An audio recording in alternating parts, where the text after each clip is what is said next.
Hello, I'm Donna Friesen. Welcome to Washington, D.C. We're here because the U.S. is on the cusp of making a pivotal decision in its political history. Plenty of journalists have covered President Trump over the last 4 years, but only one has consistently, relentlessly fact-checked him. And he's Canadian. His name is Daniel Dale. When he spots a lie, he calls it a lie. That might sound simple, but hardly anyone in this town does it. Dale started calling out politicians when he was a Toronto City Hall reporter back in the Rob Ford era. Now he's at CNN. He told me being Canadian gives him more freedom to do what he does. And what he does isn't easy. Let's talk about some facts. Here's our fact checker, Daniel Dale, the hardest working man in the news business. He is straightforward. It's almost too stupid to fact check. Unassuming. I'm just enjoying listening to your conversation. And fearless. We had an avalanche of lying from President Trump. For 5 years, Canadian journalist Daniel Dale has listened to or read transcripts of almost every public event where President Trump has spoken. I never aspired to be a fact checker. I never aspired to be on TV. I thought I would be a Canadian print reporter my entire career. I was at the Toronto Star and I thought I'd stay there for years or decades.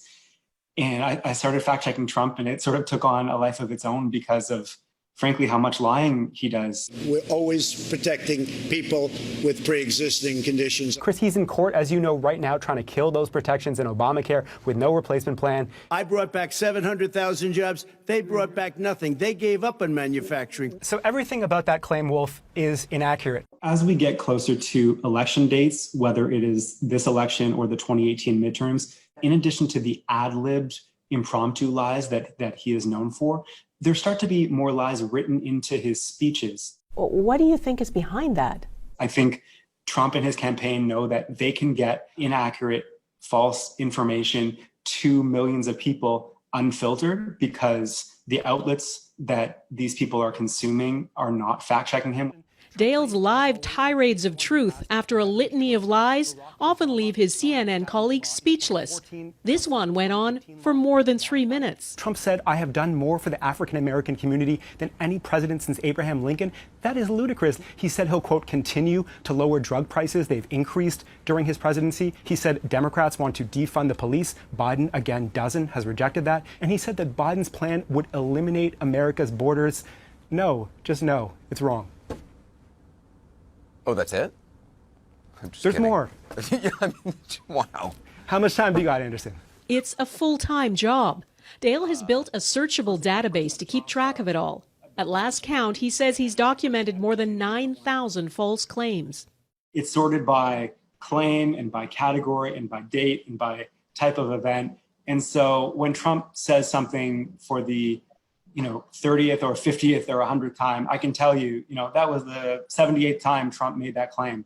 How did a Canadian reporter become fact-checker-in-chief to the American commander-in-chief? Whoa, come on. It all started with Rob Ford, the erratic, crack-smoking, now deceased former mayor of Toronto. Are you going to apologize? Dale, then a City Hall reporter with the Toronto Star, was investigating a real estate deal Ford was involved in. And the mayor came out and confronted me, chased me with a raised fist. It was very strange. Anyway, he then went on television and essentially accused me of being a pedophile. Dale sued him. Ford eventually retracted his words. I wish to sincerely apologize again to Mr. Dale if my actual words have caused him any harm or personal offense. Dale wrote this column about it. Rob Ford is lying about me, and it's vile. It was the first time he called a politician a liar in print. And so I gradually started using the word lie for other false things that Ford was saying. And then, when I moved to DC in 2015, started covering Trump. And then when Trump started lying, it was kind of a no-brainer for me at that point. I used the word lie covering Ford. Why can't I use it covering Trump? He says he's got plenty of haters, but he has lots of fans, too. Daniel Dale is, for my purposes, the most important reporter really in the world right now.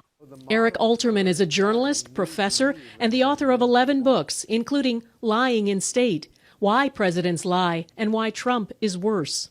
Why do you think that other media outlets do not cover President Trump that way, do not call out his lies the way Daniel Dale does?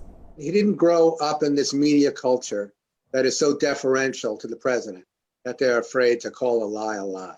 Do you think being a Canadian, and Daniel, makes a difference in how you're approaching this? I think it does. I think being Canadian and working for a Canadian outlet at first at the Toronto Star gave me a level of freedom that many American reporters at American outlets did not have.